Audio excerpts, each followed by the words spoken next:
How do these dark occultists avoid the brunt of karmic consequence that naturally should be visited down upon them according to the moral laws of creation, natural law? And it's because they know how natural law works. They know the difference between right behavior and wrong behavior at the highest levels. They don't think it's relative. They even pass the notion of moral relativism down to their adherents of their religion. That right behavior is moral because it is in alignment with natural law, and actions that are based in, that are rights, don't cause harm, don't result in harm to other sentient beings, period. That's what a right is, an action that does not cause harm to another sentient being. And they know that wrongdoing is in opposition to moral law, in opposition to natural law, and that it does result in harm to other sentient beings. They know this.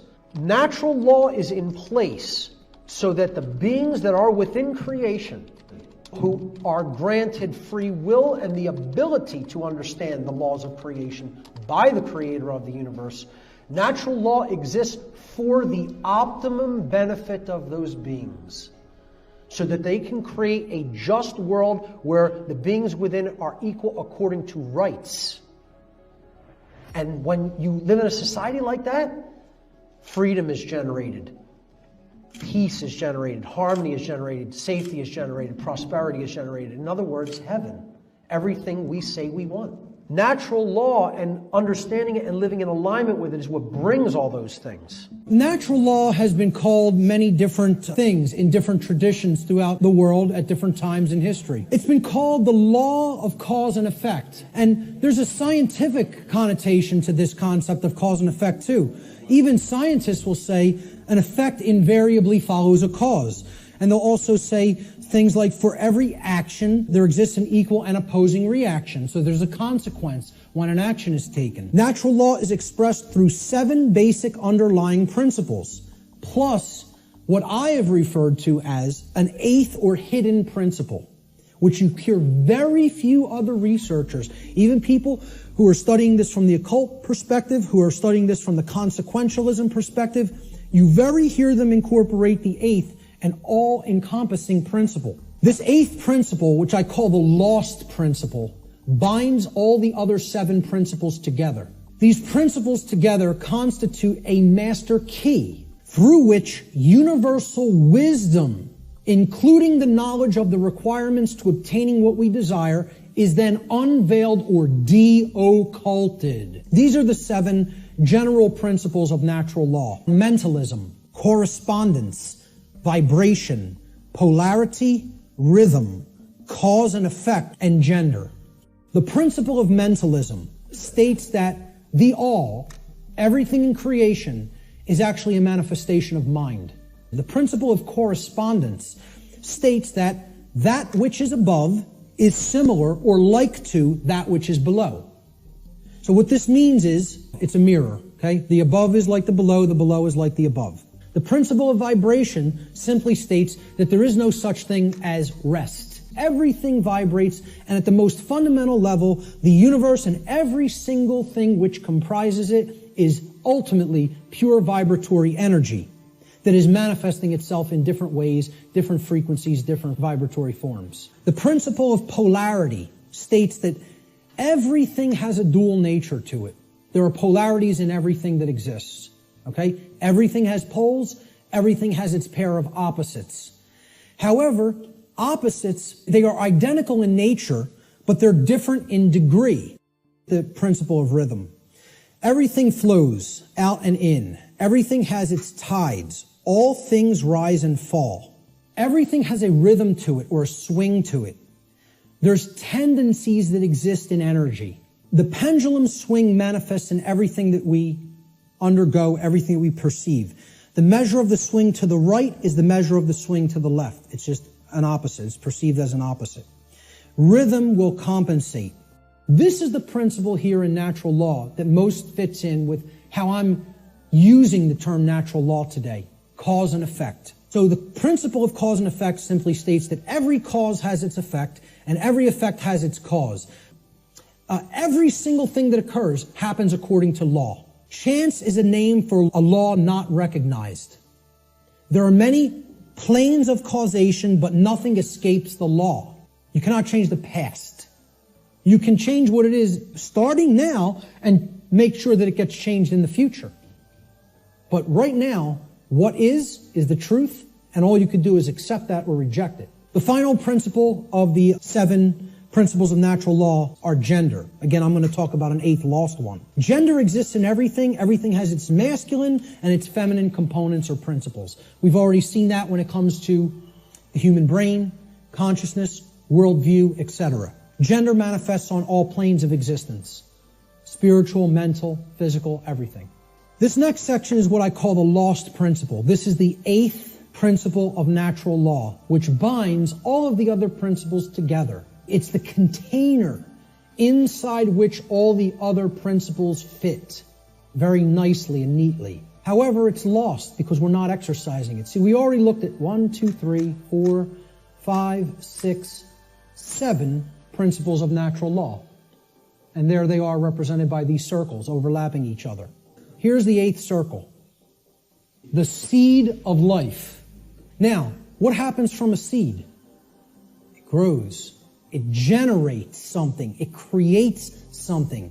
Here's what that principle is. It's the 8th or the lost principle. And it's the thing that has to be present in order for any change to manifest itself. Here's what the 8th principle is.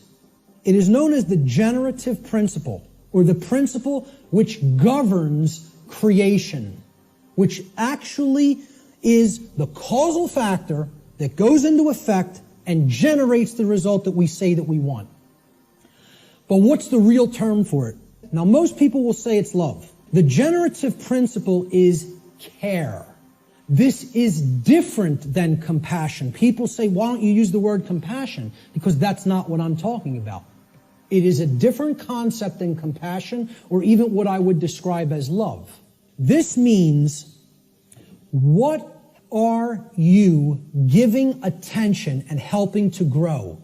What are you focusing upon? Because what you're focusing upon, that's what's ultimately getting generated, getting created, and growing. And this doesn't mean be ignorant of what's going on in the world and don't look at anything that's negative because you're going to feed that and give power to it. That's not what it means. That means, you know what you're feeding?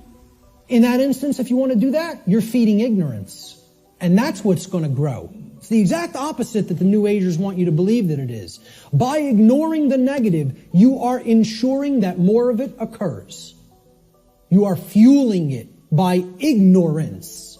This is what you're giving your energy to. This is what you're focused upon. This is what you actually care enough about to do, to spend your time on, to put your attention on, to manifest in the world. That's what I'm talking about as care. That's what generates our experience in the aggregate. Most people don't care about what's really happening. Therefore, it is an impossibility for us in the aggregate to change the direction of energy, to change the direction of consciousness, and ultimately to get what we say we want. That's how the real law of attraction works. Here's how it actually operates. The lost principle is the dynamic of care. What we care about on a day-to-day basis acts as the driving force of our thoughts and actions. What did I say we need to develop? The heart, mind, guts. Right? Heart, mind, guts. In that order. Care comes first. You got to care enough to know, to develop the knowledge. Okay? Then you got to act on it and put it into practice. Apply it. So that's the order. Heart, mind, guts. Care, knowledge, action. Those are the steps. And all 3 of those have to be in place. That's what unity consciousness is. It's unifying thoughts, emotions, and actions.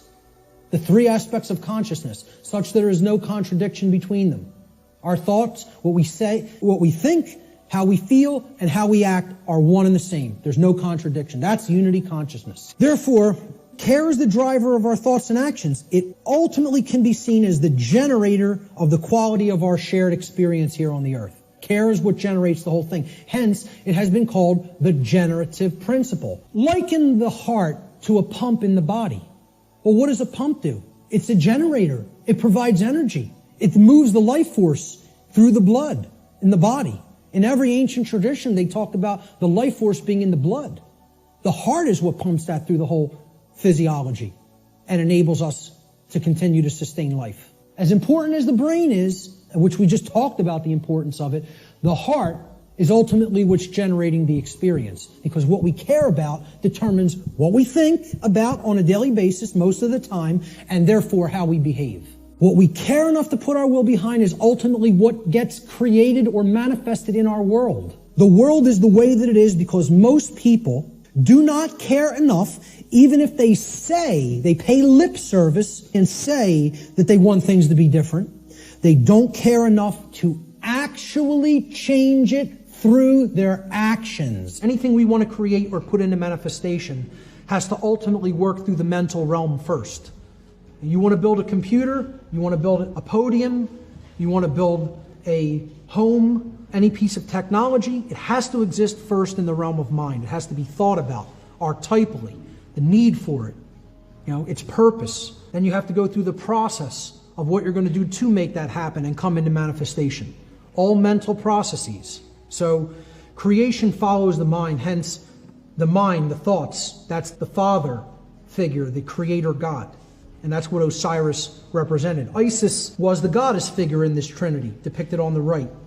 She was the divine mother, or in other words, the emotional aspects of the being, the spirit in which we do something, our spiritual essence, the sacred feminine essence. And then when those two things come together, our cares, our desires, our spirit, combined with our mental faculties of the mind, then what happens? We act in the world, and something is generated as a result. And this was Horus.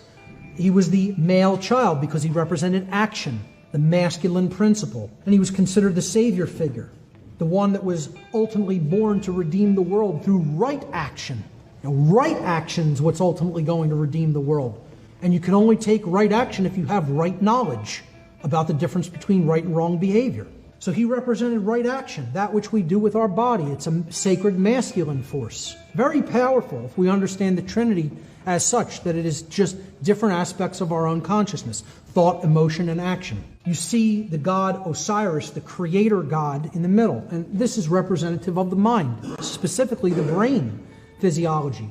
You have the left brain set on Osiris's left-hand side. Whoever made this graphic, I didn't make the colors in the background, I just found this graphic like this. The person probably already had a very good understanding that this represented the brain because they actually depicted the frequencies that often represent the left and right brain. Red usually represents the left brain tendencies or capabilities, and blue is usually symbolic of the right brain, the intuitive and creative capacities. Another aspect of the Comitian tradition was the goddess Ma'at. Perhaps one of the most powerful allegorical representations was Ma'at. There was no higher god or goddess than Ma'at because she represented natural law itself. She was the law. So the goddess Ma'at represented truth, law, and justice among the Comitian people. The purpose of coming into harmony with the teachings of Ma'at, this mother goddess figure, was to learn how to avoid self-inflicted chaos by learning the laws of morality, and thus not generating chaos for yourself by choosing wrong action. The Comitians taught what is known as the negative confessions of Ma'at. I call these apophatic confessions, coming from the Greek term apophasis, which means to say that which something is not. To say that which something definitively is not and has nothing to do with and is nothing like. That's the process of apophasis. You're going to say, well, if I want to describe right action, what do I want to really convey about it? I want to say it is the opposite of action that is employed toward a harmful end. It does not create harm to another being when I take that action. That's an apophatic definition of what a right is. There was a whole laundry list of apophatic confessions, or in other words, things that you had to say in the afterlife realm to this goddess when you went into the realm of judgment upon dying, that you did not do. She didn't want to know what your works were. She wanted to know what your works were not. She wanted to know, did you not engage in these things? And if you did not engage in these things, then I can say you truly were a good being. You truly understood the difference between right and wrong because you didn't do any of these wrong behaviors. This was the real narrow straits that we're talking about. It was a very narrow pathway that they defined morality to be. And in the story, in the allegorical story of the afterlife, when you went into the hall or chamber of Ma'at, the god Anubis would take the initiate or the dead being's heart, and they would weigh it on Ma'at's scale. And this represented, did they have a light heart? Did they truly understand the difference between right and wrong? Did they try to live that way all the time? Did they not make excuses and justifications? Let's look at the tradition of alchemy. This came out of the Egyptian tradition. Again, to reemphasize, it's what all these traditions were about. Teaching morality to their adherents. Teaching the difference between right and wrong, and teaching how natural law operates, so we could transform from a being that is in ignorance of that knowledge to a being that is actually enlightened to that knowledge, and then could practically put that knowledge into work in real life. Alchemy literally means from chem. Al is a prefix that means from or related to or out of. And then chem, of course, meant black in ancient Egyptian and was often the name used for Egypt. So it was from darkness, out of darkness. Alchemy is an occult tradition taught through allegories. An allegory, again, is a cryptic story, poem, or picture that can be interpreted or decoded in order to reveal a hidden meaning, typically a moral lesson. What lesson were they trying to communicate to people by building statues? And you'd have to know the background of the story of these gods to really be able to decode, what the allegory is. Showing that statue to somebody who's never heard of Horus, Osiris, or Isis wouldn't really do much. But if you understand the verbal traditions and the written stories about those gods, then you understand what they represented, and the allegory can be decoded. That's how occultism works. It works through relational and correlative thinking. Some of the symbols in the symbolic tradition of allegory, very simple, basic, rudimentary ones. There's so many of them, you can get lost in them all. There were elemental forces that the alchemists wanted to convey information about and basically define. And they had a symbol for them, and then they interpreted that allegorically. And here's some basic ones. The symbol of earth, an inverted equilateral triangle with a line going through about the 2/3 point if you take the measure from the base to the apex. The symbol of earth represented inherent characteristics of the being. Air represented the intellect, and that is the pure intellect, meaning the left brain modality, our ability to compute, our ability to define things logically, our ability to break things down, analyze, etc. Water, the inverted triangle, represented emotion, intuition, and creativity. Again, that sacred feminine essence, dealing with largely emotion and the sacred feminine qualities. And then fire, an upward pointing triangle. Again, we've seen that inverted triangle in water, representing the chalice, called the chalice in many older symbolic traditions. And the element of fire in alchemy was the upright pointing triangle, which represented the blade, or again, a rudimentary masculine phallic symbol representing action, willpower, and courage. Okay, the actual ability to create change within oneself and to go out and create change in the world. Then there was a fifth element. So you have earth, air, water, and fire, and then you had the quintessence, meaning the fifth essence. The fifth element was spirit, represented by a solar wheel with 8 spokes, a circle and then an eight-spoke cross in the middle of it. This represented the divine spark or the divine essence within all of us. The essence of the source, or the creator, the underlying intelligence in nature, which is ultimately present in everything within nature, including us. Alchemists speak of something called prima materia, or starting matter. Starting substance is what prima materia was. Again, the starting substance is the human being that needs to be purified, that needs the impurities removed from them so that they can come to a more clear and accurate and de-occulted understanding of the laws of nature. The starting substance, or prima materia, is used at the inception of the alchemical work, the beginning. Silver is considered to be one of the starting substances. There are others, but silver is one of the main sources of prima materia in alchemy. The alchemical symbol for silver is associated with the moon because silver represented in alchemy the feminine aspects of the human psyche, including the attributes of intuition, inner wisdom, compassion, open-mindedness, and contemplation. And that's what you need to begin. You need that sense of open-mindedness, of desire, of willing to learn, willing to open yourself up and receive. The truth is always out there, but we have to be open to receive it. That's a feminine quality. Absolutely essential and central to the tradition of Kabbalah, which means reception. The second phase of alchemical transformation is albedo, which means whitening. Albedo represents the process of spiritual purification, the burning out of impurities from the salt or hardened ego. The salt in this step is reduced into quicksilver or mercury, which represents fluidity and the process of rapid mental, emotional, and spiritual change, and the strengthening of the sacred feminine essence, leading to the engagement of the imagination, the only substance, the only essence from which the elixir of life or the awakened or enlightened mind can then be made. This step is the awakening process, the awakening step. It's when we recognize the world isn't what we thought it was, and we start developing a desire for more than the base things in life. We start developing a desire to know the truth, the desire to reach higher realms of consciousness, the desire to better ourselves and be better than we were the day before. When we're going to start working upon ourselves by taking in the truth and letting go of beliefs and letting go of impurities in our thought processes and bringing our consciousness into alignment with truth and with morality. That's this step of the process. Whitening, purification. The third and final phase of the alchemical, quote, great work is rubedo. Rubedo means reddening, the transmutation into gold or sulfur, alchemical substances, gold or sulfur. And they represented purified and enlightened consciousness. The elemental fire of the philosopher's stone. Again, that's why it was symbolized by a red elixir.